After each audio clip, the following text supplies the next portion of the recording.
Hi, ഇന്ന് the round up സീരീസിലെ നാലാമത്തെ cinema the round up punishment 2024 പടം റിലീസായത്. ഹ്യോ മ്യോങ് ആണ് സിനിമയുടെ സംവിധായകൻ. നമ്മൾ ഈ സിനിമ കാണുന്നതിന്, അതായത് റൗണ്ട് അപ്പ് സീരീസ് കാണുന്നതിന് ഒരൊറ്റ ഉദ്ദേശമേ ഉള്ളൂ: കൊറിയൻ ലാലേട്ടൻ ഡോൺ ലീ അണ്ണൻ്റെ ഇടി കാണുക. അത് തന്നെയാണ് ഈ പടത്തിലുള്ളത്. ത്രൂ ഔട്ട് ആക്ഷൻ ത്രില്ലർ പടമാണ്. അറിയാലോ, സ്റ്റോറിക്കൊന്നും വലിയ പ്രാധാന്യമൊന്നും ഉണ്ടാവില്ല. 2018 മറ്റോ സംഭവിച്ചിട്ടുള്ള യഥാർത്ഥ സംഭവത്തെ ബേസ് ചെയ്തിട്ടാണ് ഈ ഒരു സിനിമ ഉണ്ടാക്കിയിരിക്കുന്നത്. ഈ സിനിമയിലെ, അതായത് ഈ നാലാമത്തെ പാർട്ടിലെ നെഗറ്റീവ് ലീഡിൽ വന്നിട്ടുള്ളത് നമ്മുടെ ഈ ഓൺലൈൻ ഗെയിമിൻ്റെ ആൾക്കാരാണ്. അപ്പോൾ ഓൺലൈൻ ഗെയിമിങ്ങും അപ്പോൾ അതുമായിട്ട് ബന്ധപ്പെട്ട സ്കാമും കാര്യങ്ങളൊക്കെയാണ് ഈ സിനിമയുടെ പ്ലോട്ട് എന്ന് പറയുന്നത്. പക്ഷേ പ്ലോട്ടൊന്നും നമുക്കൊരു വിഷയമല്ല. നമുക്ക് അണ്ണൻ്റെ ഇടി കാണുക. തുടക്കം മുതൽ അവസാനം വരെ നല്ല ഗംഭീര ഇടിയാണ്.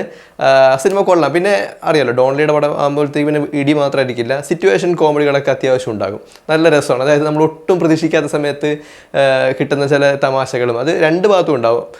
ആൻറ്റഗോണിസ്റ്റിൻ്റെ സൈഡിൽ നിന്നുണ്ടാകും, പ്രൊട്ടഗോണിസ്റ്റിൻ്റെ സൈഡിൽ നിന്നുണ്ടാകും. ഡോൺലി ആണെങ്കിലും അത്യാവശ്യം നല്ല ഫണ്ണാണ്. വില്ലന്മാരും അത്യാവശ്യം രണ്ടും ഉണ്ട്. അതായത് തമാശയും ഉണ്ട്, അതുപോലെ തന്നെ നല്ല ആക്ഷനും കാര്യങ്ങളൊക്കെ ഉണ്ട്. വില്ലന്മാരായിട്ട് വന്ന ആൾക്കാരെല്ലാം നല്ല അടിപൊളി ടീമായിരുന്നു, സെറ്റ് ടീമായിരുന്നു. പിന്നെ അണ്ണൻ്റെ ടീം പിന്നെ പറയണ്ടല്ലോ, അത്യാവശ്യം എല്ലാ ടൈപ്പ് ആൾക്കാരും ആ കൂട്ടത്തിലുണ്ട്.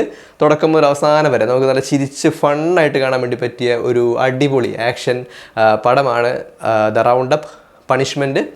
കൊറിയയിൽ ഈ വർഷം ഇറങ്ങിയതിൽ വെച്ച് ഏറ്റവും കൂടുതൽ തിയേറ്റർ കളക്ഷൻ ഉണ്ടാക്കിയ സിനിമയാണെന്ന് തോന്നുന്നു. അത്യാവശ്യം നല്ല കളക്ഷൻ ഈ സിനിമയ്ക്ക് കിട്ടിയിട്ടുണ്ട്. സോ കാണുക. 2 മണിക്കൂറിൽ താഴെയാണ് പടത്തിൻ്റെ ഡ്യൂറേഷൻ. 1:45, 1:46, 49 ഉള്ളൂ പടം.